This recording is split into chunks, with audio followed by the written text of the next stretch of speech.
When Walter and I went to visit my husband's parents, my mother-in-law picked us up from the airport.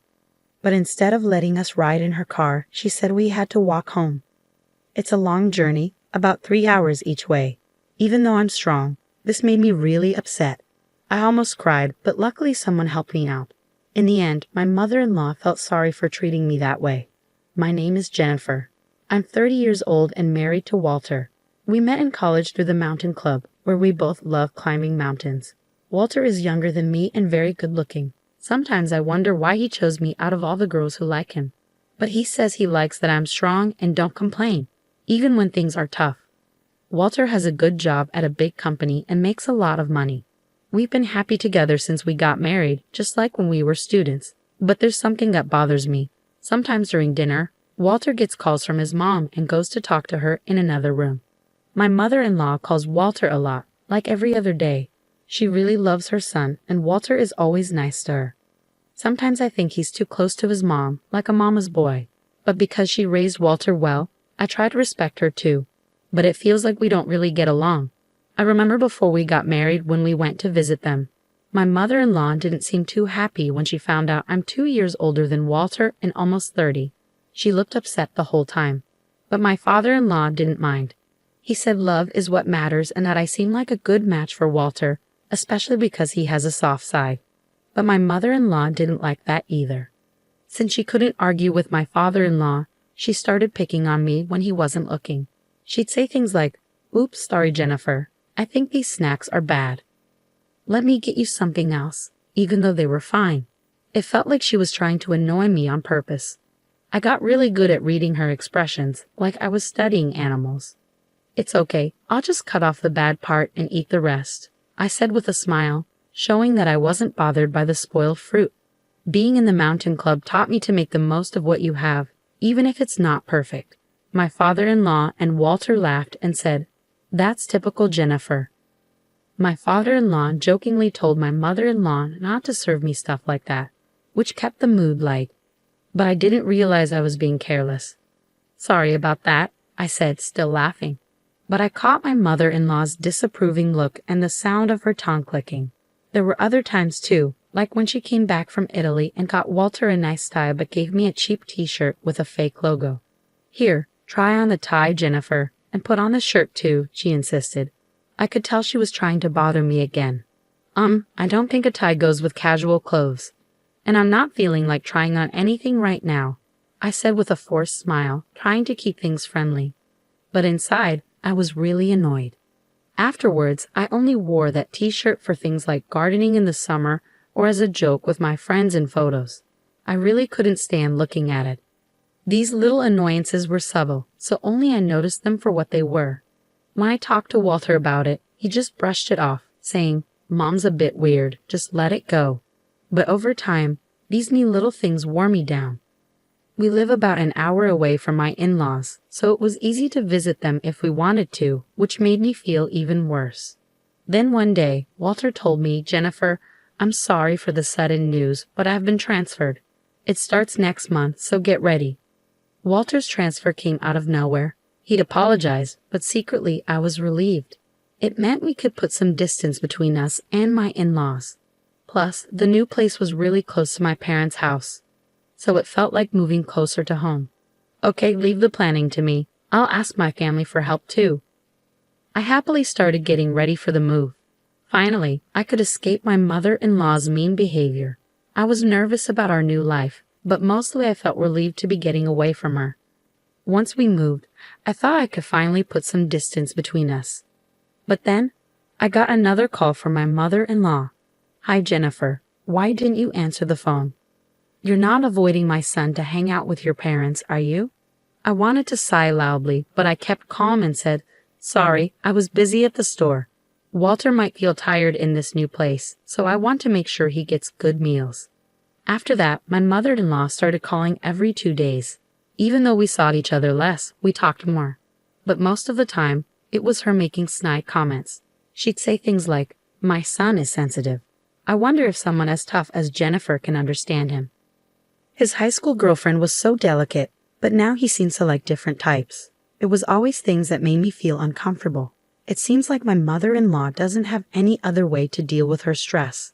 I felt like I had become a punching bag labeled stress relief. What hurt the most were her mean comments about having children. Jennifer, you're already 30, right? Have you thought about kids? I wonder if you being older than my son will affect having a normal child. It was shocking to hear someone say that nowadays. But since it was something I was worried about, I couldn't help but cry after hanging up the phone. I wondered what my mother-in-law really thought of me. Did she think I wouldn't be hurt by what she said? After that, she kept calling frequently. But when I only gave safe answers to avoid conflict, maybe she got bored and stopped bullying me. I felt a huge relief. Then, on New Year's Day the next year, my husband and I went to my in-laws' house. They were picking us up from the airport. Hey Walter, Jennifer, it's been a while. My father-in-law waved and greeted us warmly. I was nervous about seeing my mother-in-law, but my father-in-law's friendliness made me feel better. Happy New Year, Mom and Dad. Happy New Year to both of you. Happy New Year, glad you're here. Happy New Year, Walter, good to see you. We exchanged New Year's greetings, but my mother-in-law didn't even look at me. Maybe she was upset about my distant response to her constant calls. Our relationship felt really awkward. I was trying to figure out how to handle the situation. You must be tired from the trip. How about we take a break at the airport cafe? My father-in-law suggested happily, seeming oblivious to the tension between my mother-in-law and me. Sounds good. Wasn't there a cafe on the second floor? Walter replied cheerfully, and we headed to a cafe inside the airport. Should I drive back? No, I'm still good to drive. While the men chatted, my mother-in-law and I sat in silence. Excuse me, I need to use the restroom, I said after ordering, getting up from my seat. Oh, maybe I'll go too, my mother-in-law said, standing up to follow me. I had a sinking feeling as we approached the entrance to the women's restroom, with my mother-in-law trailing behind me. Suddenly she said, since you can't ride in the car, why don't you just walk back? Confused, I turned to her, and there it was again, that same expression. We're going back as a family of 3. You're just a stranger, aren't you? I couldn't believe what I was hearing. Walk back from here to my in-laws' house? How far was that? And to call her son's wife a stranger? I was frozen in shock as my mother-in-law kept hurling words at me. I've been nice enough to call you often, but unlike Walter, you always respond coldly. Living near your parents' house has made you arrogant. I don't even want to think of you as my daughter-in-law. You're just a stranger. Her voice was getting louder. I was shocked, but I didn't want to argue in public, so I meekly replied, yes, I understand. Feeling too upset to go back to where Walter and my father-in-law were, I made my way towards the airport exit, moving slowly. Even though my mother-in-law told me to walk back, this was an airport. There had to be taxis or buses. I could go as far as I could by public transport and then walk the rest of the way. But more than that, I was worried about how I would face my in-laws when I finally arrived. And how would I spend the next few days there? Those thoughts weighed heavily on my mind. For the moment, I searched on my phone for transportation options to my in-laws' house. There was a bus leaving in just 10 minutes, but it wouldn't take me all the way there. I'd have to walk from where the bus dropped me off. It seemed like it would take about 3 hours in total. 3 hours, I could manage that with my legs used to climbing mountains. It wasn't impossible. But there was a big difference between walking for fun and walking because I was being excluded from the car due to harassment. Tears started to well up in my eyes. Was it my fault? If I had been nicer on the phone, even after being treated so badly, would this have happened? Lost in my thoughts as I walked, I suddenly felt a tap on my shoulder from behind. Jennifer, why are you walking here? It was my father-in-law's voice. Did my wife say something to you at the restroom entrance? I was heading there too, and I saw you two talking. Then you started walking away, so I followed. Seeing the concern in my father-in-law's eyes, the tears I had been holding back spilled over and streamed down my cheeks. Jennifer, what happened? I made up my mind to tell them the truth. Actually, I recounted exactly what my mother-in-law had said, and my father-in-law's expression turned to one of anger, fiercer than I had ever seen. Oh dear, she said that to my son's wife. My father-in-law's reaction surprised me. Then he said something I never expected. I'll walk with you, Jennifer. With that, my father-in-law positioned himself in front of me and began walking. Father-in-law, don't worry. I used to enjoy mountain climbing, and I went on many climbs with Walter when he was little. A 3-hour walk one way is nothing. Indeed, my father-in-law's steps were steady, not what you'd expect from someone who's 62 years old. Come on, let's go. But we didn't tell Walter we were leaving. Is that okay? I finally remembered that in my shock at my mother-in-law's words, I had just left without saying anything to Walter. Walter will be fine. They'll probably convince him to wait.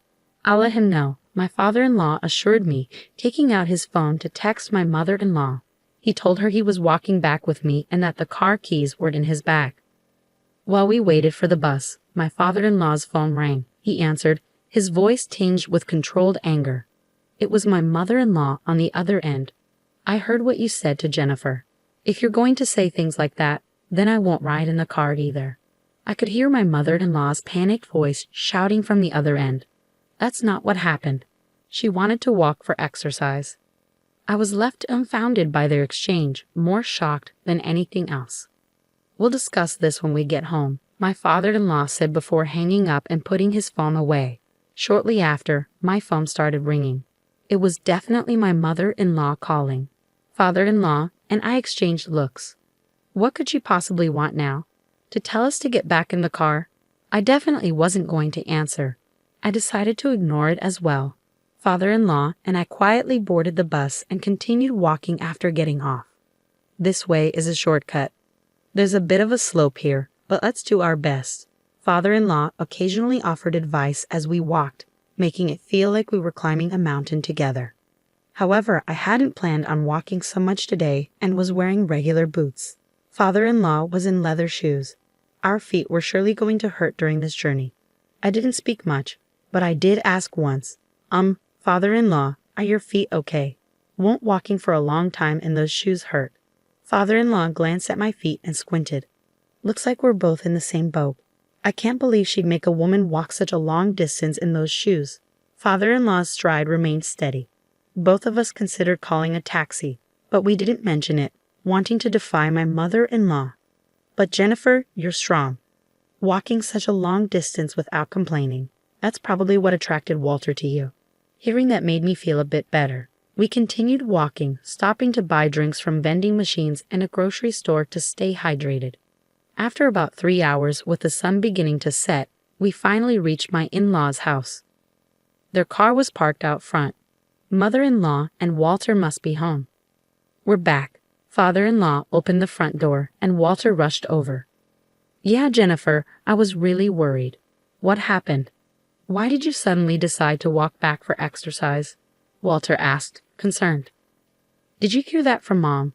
That's not it. Mom told Jennifer to walk back. Father-in-law explained, looking understandably tired as he sat down on a chair near the entrance.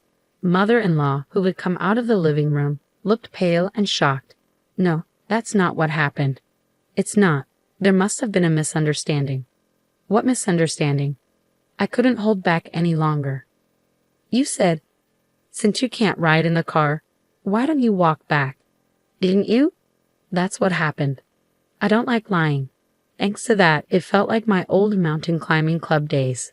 A 3-hour one-way walk was good exercise. Walter looked back at mother-in-law. He knew well that I wasn't the type to lie. The father-in-law, Walter, and I were all looking at my mother-in-law. She shouted, What? You trust this woman more than me. She's just a stranger to your family, right? You trust a stranger more than your own family. I wasn't allowed in the car because I'm a stranger. I whispered sagely, Mom, I can't believe you'd say that. Jennifer is important to my family. I wanted you to feel the same, Walter said, his hand shaking with anger. If you're going to treat Jennifer like this, I'm done with you, Mom. I won't answer your calls anymore. Don't contact Jennifer either. Walter held my hand and said, Let's leave. Walter, wait. Walter shut the door and without looking back, took my hand and we left. A year later. Hey Jennifer, Walter, come over here. The view is amazing. Walter, his father, and I were climbing a mountain together. 6 months later, Walter got a job transfer and we moved back to where we used to live. Since the incident at New Year's, Walter's dad decided to get divorced and moved near our place. Climbing mountains together on weekends became a regular thing for us. Should we have lunch here? We eagerly started preparing our meal at the top of the mountain.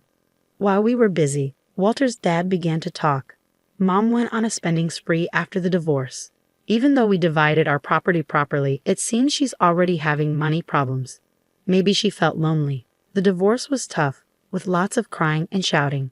It seems like it's best for both of us to keep some distance now. She needs to find her own way too. Otherwise, she might end up taking her stress out on those close to her. I listened quietly to their conversation. I'll focus on my own life so I won't end up hurting others because of my stress. As I looked out at the view from the mountain with my precious family, I made that promise in my heart.